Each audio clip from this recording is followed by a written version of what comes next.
안녕하세요. 이번 영상에서는 60페이지 02-3번 진정한 고수는 도면층부터 만든다 이 내용에 대해서 설명하려고 합니다.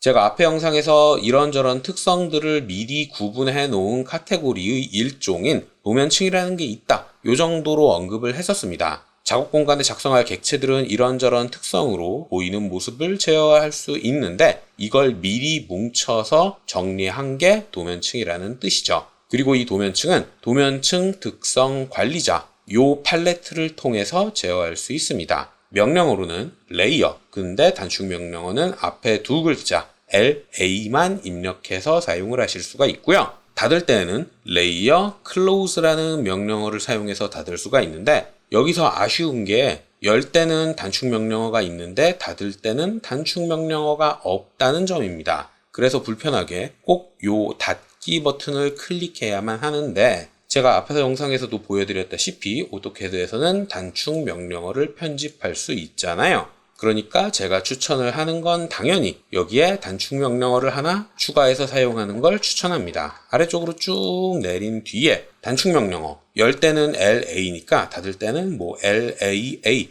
아니면 LLA 본인이 사용하기 편한 걸로 지정을 하시고요. 쉼표, 별표, 레이어, 클로즈 요렇게까지 단축 명령어를 지정하는 걸 추천합니다. 오토캐드에는 여러 가지 팔레트들이 있어요. 그 중에 자주 사용하는 게 특성. 요거는 초기 상태에서 단축키가 컨트롤 1이니까 사용하는데 그렇게 불편하진 않은데 그 외에 도면층 특성 관리자 혹은 나중에 자주 사용하게 될 블록스 팔레트 요런 것들은 닫는 단축 명령어는 없습니다. 여는 건 있지만 닫는 게 없어서 불편하거든요. 그런 분들은 닫는 명령어는 뒤에 클로즈가 붙는다는 거 요걸 활용해서 닫는 단축 명령어를 여는 것과 비슷하게 설정하고 사용을 하면 좀 더 편하게 사용을 할 수 있을 겁니다. 자, PHP 파일을 편집을 했으면 저장을 하고 그런 다음 오토캐드에서 Reinitiate 기능을 사용한 후에 PHP 파일에 체크를 하고 확인 버튼을 누르면 이제부터는 LA로 도면층 특성 관리자를 열고 LLA로 닫고 이렇게 사용을 할 수 있다는 거죠. 그리고 이 외에도 제 채널에 게시해둔 추천 설정을 잘 찾아보면 단축 명령어 LA로 열었다 닫았다 하는 리습도 게시되어 있습니다. 개인적으로는 리습을 사용하는 걸 추천하긴 해요. 자, 다시 본론으로 돌아와서 이런 여러 가지 설정들을 뭉쳐 놓은 도면층이라는 설정이 있습니다. 이건 옛날에 손으로 종이에 도면을 그리던 시절에 사용하던 걸 디지털화 했다고 생각을 하시면 돼요. 작업하시는 분들을 보면 종이를 여러 개 겹쳐놓고 사용을 하고 있잖아요. 이 각각의 종이에는 어떤 종이에는 중심선만 그려져 있고 어떤 종이에는 콘크리트만 그려져 있고 어떤 종이에는 벽돌만 그려져 있고 그리고 어떤 종이에는 창문만 그려져 있고 이렇게 공종별로 혹은 재질별로 각각 다른 종이를 사용을 하곤 했거든요. 그래야 어떤 종이는 넣고 어떤 종이는 빼고 이렇게 왔다 갔다 하면서 본인이 원하는 대로 도면을 확인할 수 있으니까 이런 시스템을 사용을 했던 겁니다. 그리고 그걸 디지털화한 게 도면층이라는 거죠. 참고로 이런 도면층이라는 개념은 오토캐드뿐만이 아니라 포토샵이라든지 혹은 일러스트레이터라든지 이런 다수의 소프트웨어에서 사용하는 기초적인 개념입니다. 여러 개 겹쳐놓은 상태에서 본인이 원하는 것만 껐다 켰다 이렇게 사용을 하는 거죠. 예를 들어 이런 복잡한 도면에서 중심선이 너무 거슬린다 이것만 끄고 보고 싶다 그러면 도면층 리스트에서 중심선을 찾아서 그것만 끄는 거예요. 이렇게 본인이 사용할 때 불필요한 것들만 골라서 껐다 켰다 화면에 표시했다 표시하지 않았다 이렇게 왔다 갔다 하면서 사용할 수 있는 이점이 있고 그리고 뭔가를 그릴 때 특성을 개별적으로 설정하지 않아도 되는 장점이 있어서 도면층이라는 걸 사용하곤 하는 겁니다. 그리고 설정을 바꿀 때에도 한 번에 바꿀 수 있다는 장점도 있죠. 자, 현재 사용하고 있는 도면에는 레드라는 이름의 빨간색 선종류는 히든으로 설정되어 있는 선종류가 하나 있고 그리고 옐로우라는 이름의 색상은 노란색 선종류는 센터로 설정되어 있는 도면층이 하나 있습니다. 이 상태에서 현재는 도면층이 0번으로 설정이 되어 있는 상태예요. 도면층 특성 관리자에서는 앞에 체크 표시가 되어 있는 게 현재 도면층입니다. 때문에 객체를 작성하면 현재 설정이 바이 레이어로 되어 있다는 전제하에 흰색 컨티뉴어스로 객체가 작성이 되는 거죠. 그리고 현재 도면층을 레드로 바꿨다. 바꿀 땐 도면층 특성 관리자에서 마우스로 더블 클릭하셔도 되고요. 혹은 리본에 있는 도면층 여기에서 바꾸셔도 되고요. 이렇게 현재 도면층을 바꾼 뒤에 객체를 작성을 하면 히든이라는 선 종류와 빨간색으로 객체가 작성됩니다. 그리고 현재 도면층을 옐로우로 바꾼 다음에 작성을 하면 이렇게 센터라는 선 종류와 노란색으로 작성이 되는 거고요. 이 상태에서 레드라는 도면층만 화면에 보이지 않도록 설정한다거나 혹은 여러 개 같이 선택해서 예를 들어 레드와 옐로우를 같이 선택할 땐 드래그로 선택을 해도 되고 혹은 키보드에 있는 컨트롤 또는 쉬프트를 사용해서 여러 개 선택을 하셔도 됩니다. 요만큼 선택한 뒤에 요것만 컨트롤을 누른 상태에서 선택해서 뺀다든지 혹은 쉬프트로 여러 개 영역으로 선택한다든지 이런 작업을 하시면 되고요. 이렇게 여러 개를 선택한 뒤에 한 번에 끈다. 이렇게 제어할 수도 있다는 뜻입니다. 그리고 현재 작성한 객체들은 모두 바이 레이어로 작성이 되어 있기 때문에 도면층의 색깔을 바꾸면 미리 작성되어 있던 객체들도 색깔이 바뀌는 거예요. 그리고 색깔뿐만이 아니라 선 종류 같은 것들도 한 번에 바꿀 수 있습니다. 이렇게 한 번에 바꿀 수 있는 건 도면층이라는 것의 특성을 활용했기 때문이죠. 이렇게 미리 작성되어 있는 것들도 한 번에 일괄 적용할 수 있다는 장점이 있기 때문에 도면층이라는 건 굉장히 중요한 요소예요. 요 도면층만 잘 만들어 두면 작업하는 시간이 한결 줄어든다는 뜻이기도 합니다. 자, 제가 지금 보여드리고 있는 도면은 도면층이 3개밖에 없어서 감이 잘 안 올 수도 있는데 이렇게 복잡한 도면에서는 조금 다를 거예요.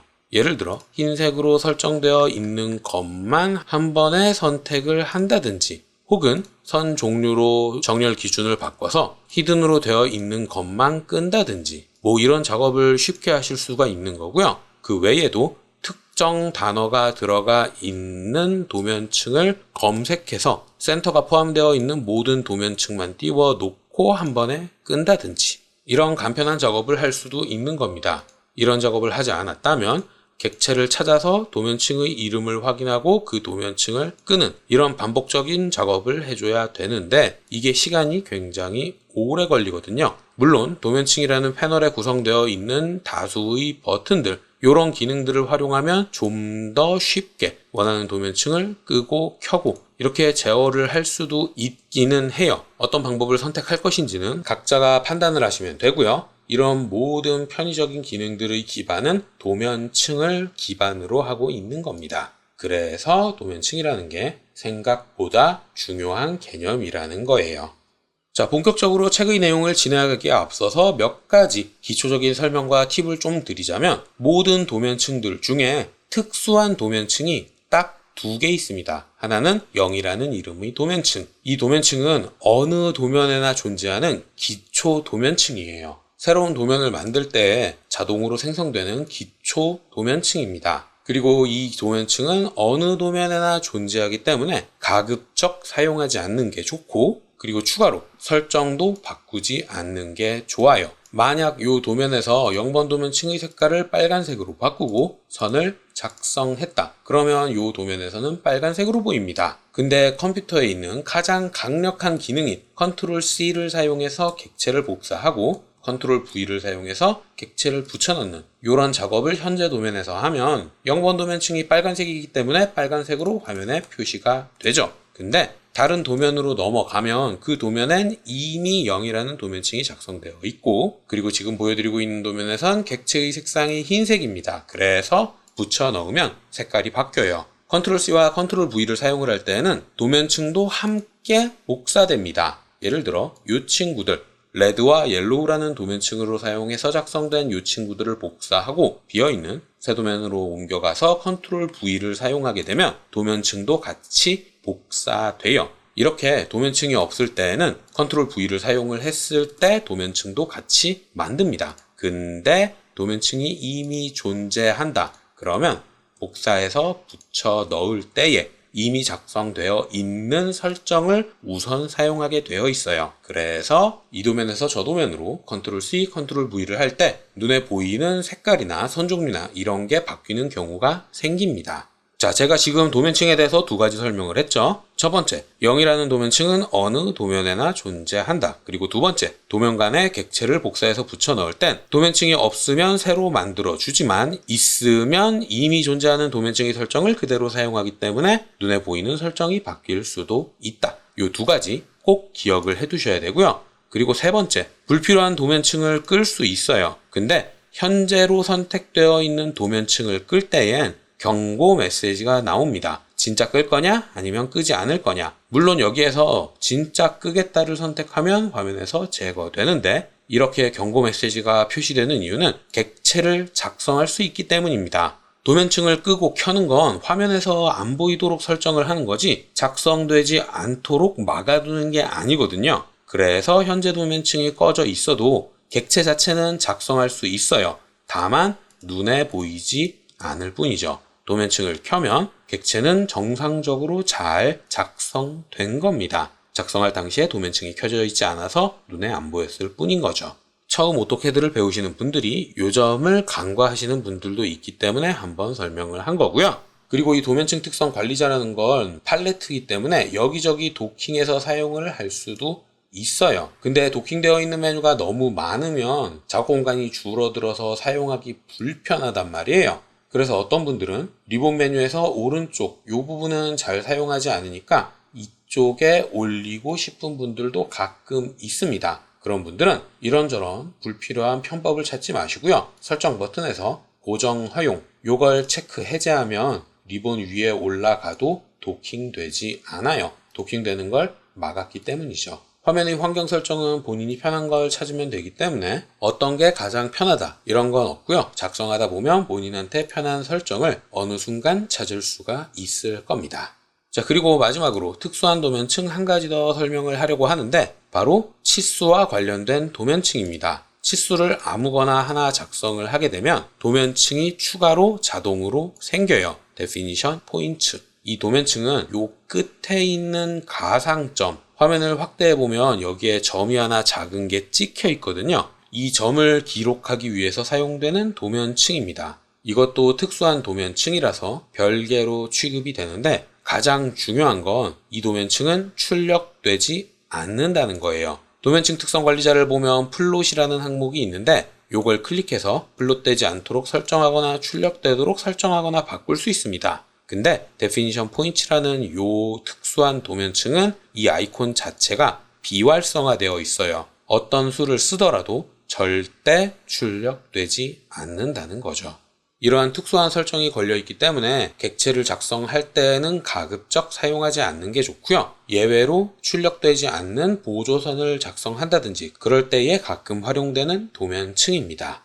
자, 여기까지가 도면층에 대한 특이한 사항들만 설명을 했던 거고요. 책으로 돌아와서 직접 해보세요. 도면층 만들기 이 내용을 진행하겠습니다. 예제 도면인 레이어라는 도면을 열면 객체가 이렇게 작성되어 있을 거예요. 여기에서 중심선으로 사용된 이 친구들의 센터라는 이름의 도면층을 적용해 보겠습니다. 자, 일단 센터라는 이름의 도면층이 작성되어 있지 않으니까 하나 만들어야겠죠. 만들 땐 새 도면층 위에 있는 버튼들 중에 가장 왼쪽에 있는 이 버튼을 사용을 하시면 되고요. 아니면 빈 공간에 마우스 오른쪽 버튼을 눌러서 새 도면층 이렇게 입력을 하셔도 되고요. 우클릭보다는 버튼을 사용하는 게 훨씬 편하니까 버튼 클릭해서 바로 만들면 되고 이렇게 만든 도면층은 나중에도 알아봐야 되니까 이름을 지정해야 되는데 이름을 바꿀 때엔 마우스 오른쪽 버튼 그리고 도면층 이름 바꾸기 요걸 선택하셔도 되고요. 혹은 윈도우의 단축키인 F2번 이런 단축키를 사용을 하셔도 되고 혹은 바꿀 도면층을 선택한 뒤에 조금 있다가 한 번 더 클릭하면 이름을 바꾸는 기능이 실행됩니다. 이렇게 이름 바꾸는 기능을 실행하셔도 되고요. 본인이 편한 방법을 사용해서 센터라는 이름으로 도면층의 이름을 바꿔주세요. 그런 다음 색깔은 빨간색으로 그리고 선 종류는 센터로 없으니까 로드해야겠죠. 아래쪽에 로드 버튼을 클릭하면 이런 메뉴가 나오고 ACAD, ISO 여기에서 센터를 찾아서 확인 버튼을 누르면 추가될 겁니다. 그리고 이걸 선택한 뒤에 확인 그러면 선 종류가 바뀌어 있게 될 거예요. 자, 이렇게 도면층을 바꿨으면 나머지 도면층 제가 설명하느라 여러 개 만들었는데 이것들은 불필요하잖아요. 그러니까 삭제, 도면층을 삭제하는 버튼을 클릭하거나 혹은 마우스 오른쪽 버튼을 눌러서 도면층 삭제, 아니면 그냥 키보드의 딜리트를 누르면 제거됩니다. 다만 이렇게 도면층을 제거할 때에는 객체가 작성되어 있으면 안 돼요. 이렇게 도면층 1이라는 도면층을 만든 뒤에 그 도면층으로 객체를 작성했다. 그러면 도면층을 삭제할 수 없습니다. 삭제를 누르면 객체가 있기 때문에 제거되지 않는다고 하죠. 이렇게 선택한 도면층을 사용해서 작성된 객체가 있다면 그 도면층은 삭제되지 않습니다. 경고 메시지만 계속 반환될 뿐이죠. 지금처럼 간단한 도면에서는 도면층 분리 이런 걸 사용해서 금방 객체를 찾을 수 있는데 실제로는 엄청 도면이 복잡하기 때문에 특정 도면층을 삭제했을 때 객체도 삭제되도록 만들면 어디서 뭐가 지워졌는지 한눈에 파악하기가 쉽지 않아요. 그래서 기초 기능에서는 도면층을 삭제했을 때 객체가 같이 삭제되는 기능이 탑재되어 있지 않은 거예요. 때문에 도면층을 삭제하려고 한다면 그 도면층으로 작성되어 있는 객체를 모두 제거한 뒤에 삭제해야만 합니다. 자, 어쨌든 도면층을 만들었어요. 이렇게 만든 뒤에 객체를 선택하고 선택한 상태에서 도면층을 바꿔주면 도면층에 설정되어 있는 색깔, 선 종류가 객체에 반영됩니다. 이 레이어라는 이름의 도면에는 LTS, 라인 타입 스케일이 이미 10으로 설정되어 있기 때문에 한 번에 눈에 잘 보일 거예요. 그리고 이어서 64페이지 직접 해보세요 도면층 끄기 이 내용으로 넘어갈 텐데 책에서는 준비 파일이 레이 오프로 설정되어 있지만 지금까지 작업한 내용이 레이 오프라는 도면과 동일합니다. 그러니까 연이어서 쭉 사용하셔도 되는 거고요. 이렇게 작성한 도면에서 센터라는 이름의 도면층만 화면에 보이지 않도록 끄고 싶다. 그러면 도면층 특성 관리자에서 센터를 찾아서 끄셔도 되고요. 혹은 리본 메뉴에서 센터를 찾아서 끄셔도 되고요. 여기서 꺼도 되고 이쪽에서 끄셔도 됩니다. 그리고 추가로 앞에서 보여드렸다시피 실제 도면에서는 도면층이 굉장히 복잡하니까 도면층의 이름을 검색해서 이것만 끈다거나 이런 작업도 가능하긴 한데 그것보다 편한 건 예제 도면의 이름인 레이 오프라는 명령어를 사용하는 겁니다. 버튼으로는 이쪽에 아까 잠깐 사용을 해봤었죠. 이 버튼을 사용을 하셔도 되고요. 명령어로는 레이 오프, LAYOFF 이런 명령어를 사용해서 객체를 선택하면 그 객체에 할당되어 있는 도면층이 꺼지게 되는 거예요. 흰색 선을 선택한다. 그러면 월스라는 이 도면층 꺼져 있을 거고 문을 선택한다. 그러면 도어라는 도면층이 꺼지는 겁니다. 켤 때에는 그 밑에 있는 레이 온을 사용해서 모든 도면층을 켤 수도 있어요. 자, 여기까지가 제가 이번 영상에서 설명할 내용이었고요. 다음 영상에서는 68페이지 02-4번 반드시 알아야 할 좌표 친구들 이 내용에 대해서 설명하도록 하겠습니다.